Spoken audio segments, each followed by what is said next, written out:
There's such a stigma around being a female artist with kids. For me to lean into it, sometimes I feel very self-conscious about it.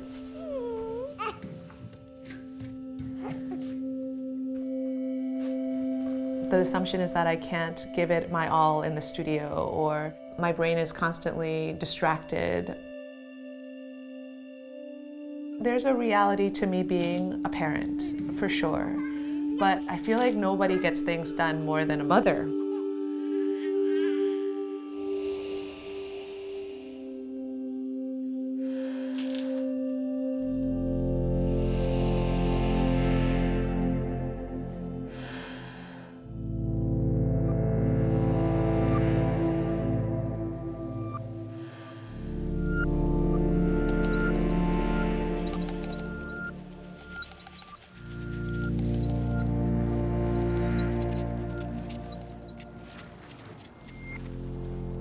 My name is Annie Liu. I'm a research-based artist working at the intersection of art, technology, and science. I'm currently an assistant professor at the University of Pennsylvania. I have a very interdisciplinary art practice. I make artifacts as an artist. The artifacts in our life tell stories and encode values. Having been trained as an architect, I'm always asked the relationship between design and art, and for me, it's a very permeable spectrum. In my own practice, design isn't just problem solving, but it's problem making. Everyone wants to make the world a better place, but what does it mean? What is better? I made this artwork where I controlled the movement of sperm with my mind by changing the electrical field that it's in. And I remember showing this work, and men would come up to me and they would say, "That's totally horrifying. You can't control sperm. That's very violating." And I was like, think about all the ways that women's bodies are violated. Think about what it means to have restricted access to healthcare, or forced sterilization, or just straight up sexual assault. This notion of control over the body and whose bodies get controlled and what is normalized. It's a cultural phenomenon that continues to be made and remade.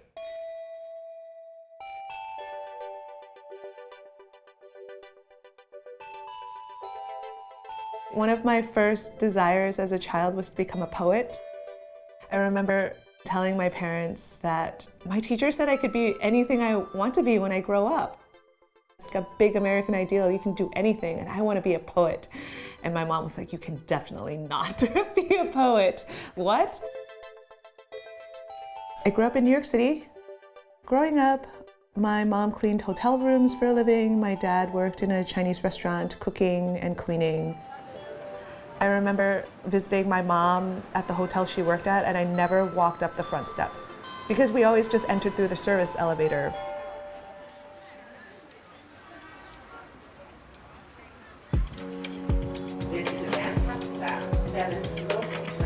I went to a public high school where math and science were at the top of the hierarchy.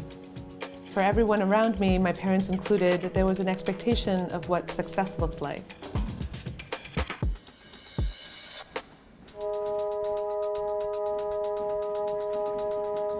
Then I went to Dartmouth College, and it was such a revolutionary moment for me.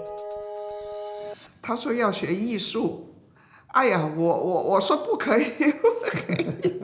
我说你去念个医生啊，或者律师。他说妈，医生啊、律师啊，他们都是很好的职业，但是呢，在这个世界上呢，还要有花，还要有树叶，还要有草，才可以衬托。我说。那你就再学一点多一点吧，不只是学艺术。I studied sculpture at Dartmouth, architecture and design at Harvard, and biotechnology and ethics at the MIT Media Lab. And this all informs my art practice.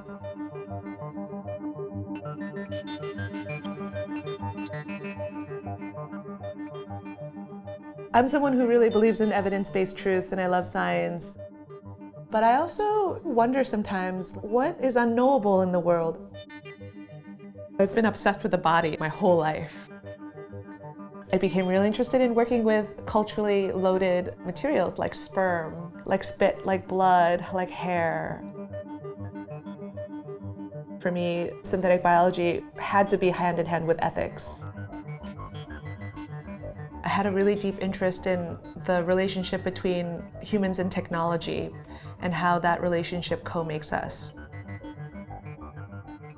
These existential philosophical notions of life and intelligence from the lens of the technological developments that were happening at the time.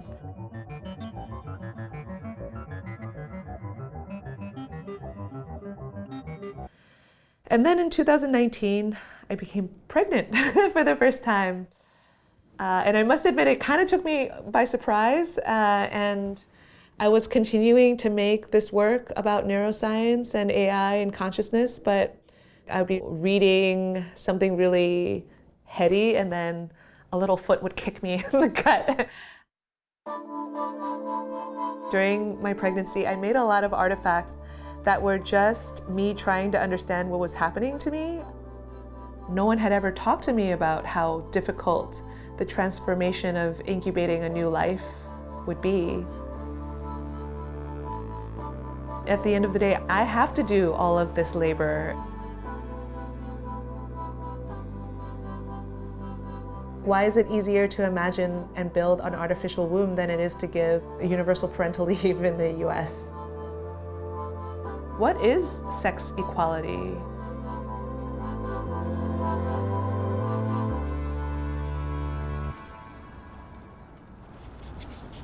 I love my kids so much, and I don't take it for granted, the ability to hold them and kiss them, but sometimes I'm just overwhelmed.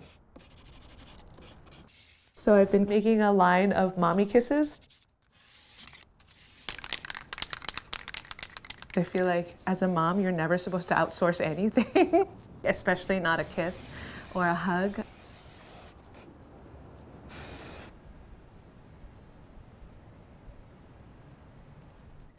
What is it like to hug someone remotely? And these are really early prototypes. They're hybridized with treats that are relevant to my culture, part mooncake, part kiss. I was thinking a lot about the ways my parents loved me. I remember telling my parents, like, how come you never kiss me or hug me? Like, you've never said I love you. And they're like, well, they gave me a lot of food. So I think that's why it's like half kiss, half food. Hey, how's it going? Good. Did you have a nice time at the park? We're not watching TV right now. It's not the weekend. Why are you wearing socks on your hands? For me, a really transformative moment was when I finally took a Chinese history class. For the first time, I understood the depth of the trauma that my parents experienced with the Cultural Revolution, with a famine. I got a grant to make work in Shenzhen, China, which is close to where my parents grew up. I made a portrait of a specific worker.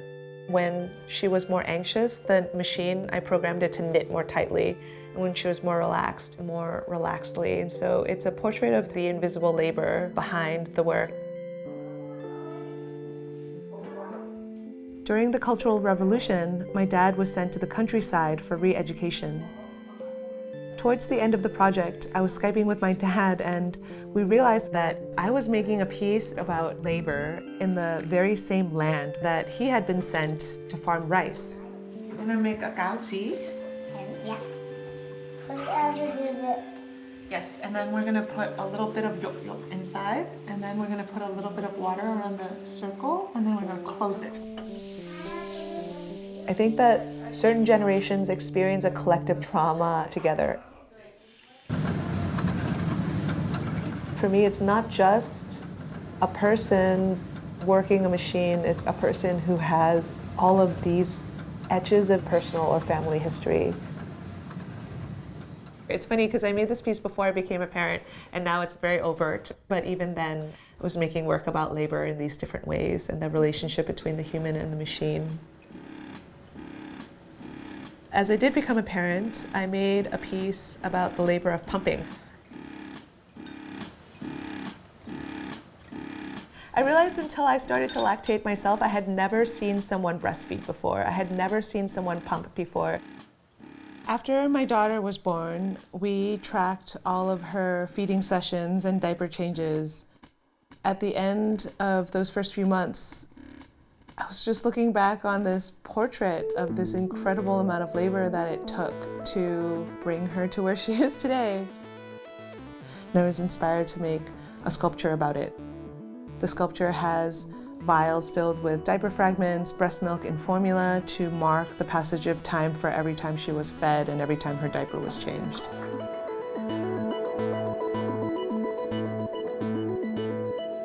I calculated the amount of milk that I made and I circulated it to show in volume, in this visceral way, the hidden labor that it takes to nourish a person.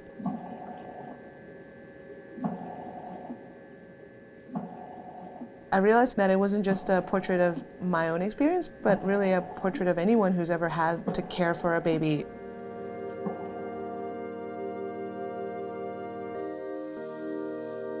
I had a show at Cuchifrito's gallery. I remember my mom asking, "What is success? Are you gonna sell all of it?" And I was like, "I don't think it's a commercial gallery. I don't think selling it is even an option." And she was like, "So what's the point?" I have no idea what to tell her about what success is. The significance of Annie's exhibition was far greater than we could have anticipated. Annie's show happened to be the period of time where there were major legislative changes made to the reproductive rights of women. That really allowed a certain amount of catharsis and collective conversation around essential labor. What Annie does so beautifully in her work, she finds a way to materialize all of this data that she's collecting in materials that are soft and inviting and presented in a way that is not only simple and accessible, but deeply relatable. I was so lucky because that show happened to be reviewed in Art Forum and the Brooklyn Rail and all these places, but there was a small picture in the New York Times, and I got to show my mom. The next day she was like, "I couldn't sleep because I felt so happy for you."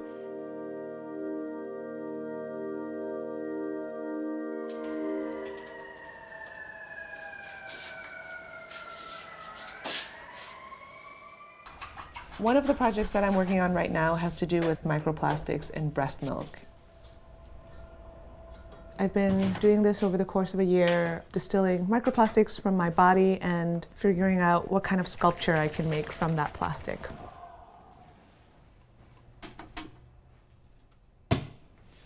A few years ago, in 2022, I read this paper about microplastics in breast milk. It was so shocking. I had known that there are microplastics in the ocean, in the air, in the environment, but somehow it being in my body, being passed to my infant, made it violating and very urgent for me. After reading this paper, my whole body lit up and I knew I had to make work about it.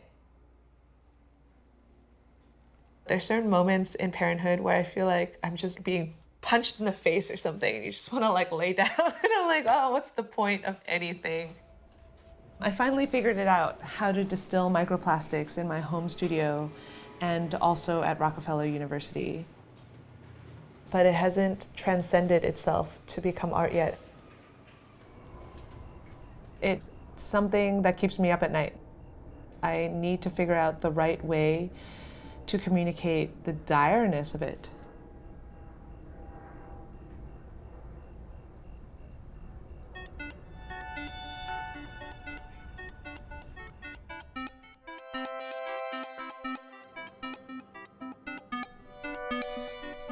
For me, it always starts with the deep emotion.